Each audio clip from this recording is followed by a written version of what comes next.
I'm Heather Coley. I was born and raised in Rocky Mount, North Carolina.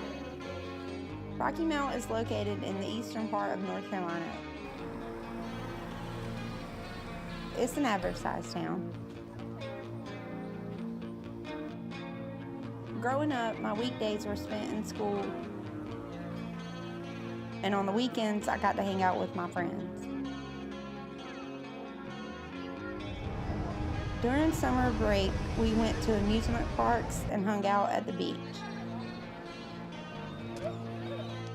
I was just another typical kid growing up in America. At 16, I got my first real job. I also met the person who became my closest friend. Hey, my name is Tiffany Purtle. I met Heather when we were 16 years old. We both worked at Subway part-time.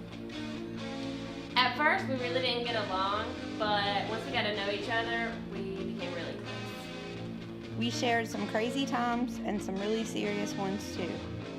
But I think everyone reaches a point when they want to do something more. After high school, I went on to pursue nursing. Eventually, Heather went back to school, but we stayed really close. I went to Nash Community College, located here in Rocky Mount. It's not a big school, but it has an excellent nursing program. At first, it was very exciting, but it was very challenging, and I didn't have a lot of free time. Even though school was close to home, I really missed my friends. After a while, I took a break from college to find myself.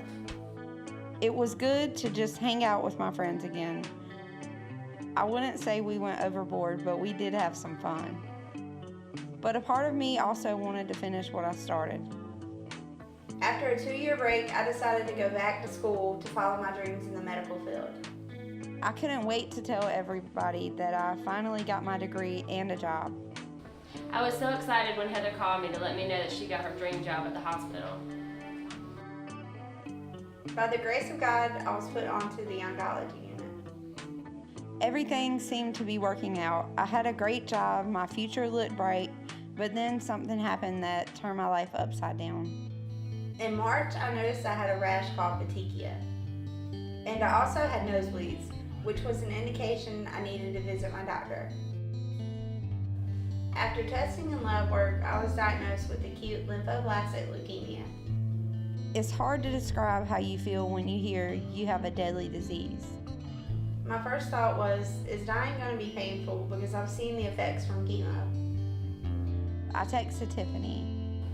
I was terrified when Heather texted me to let me know that she was diagnosed with leukemia and they gave her 1 month to live.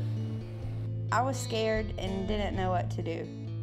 When Heather told me that she didn't want to go through with chemo, I told her I didn't have time for her games and that we were going through it. Chemo wrecks you physically and emotionally. But I knew if I declined chemo, I would be letting a lot of people down and also wasting a beautiful life. Thankfully, I had level-headed friends that helped me stay focused. The process of chemo has been drastically different than what I expected. For 2 years, my job was to reassure cancer patients going through the process.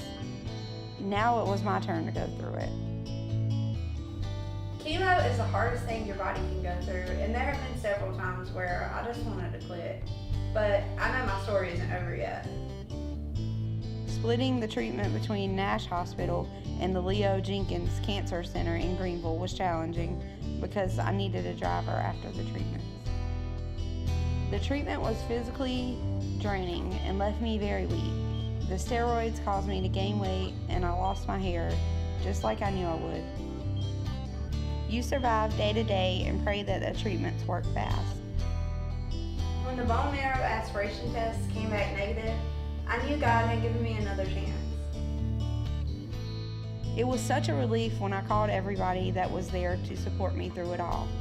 The day Heather called to let me know that she was cancer-free, I called all my family members to let them know. Although I'm officially cancer-free, the fight isn't over yet. I still have to do maintenance chemo once a month for the next 2 years. But with the support and love I have all around me, from family and friends, my future looks brighter every day. It's been really rough watching Heather go through chemo, but I know in my heart that she will make it. I still have moments when I feel down and sometimes angry that I had to take this path, but then I remind myself I am living proof that you can survive cancer.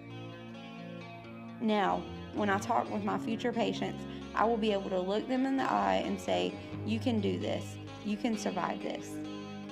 For now, I take each day one at a time and make the most out of it. And of course, I still have my best friend pushing me down the road to full recovery.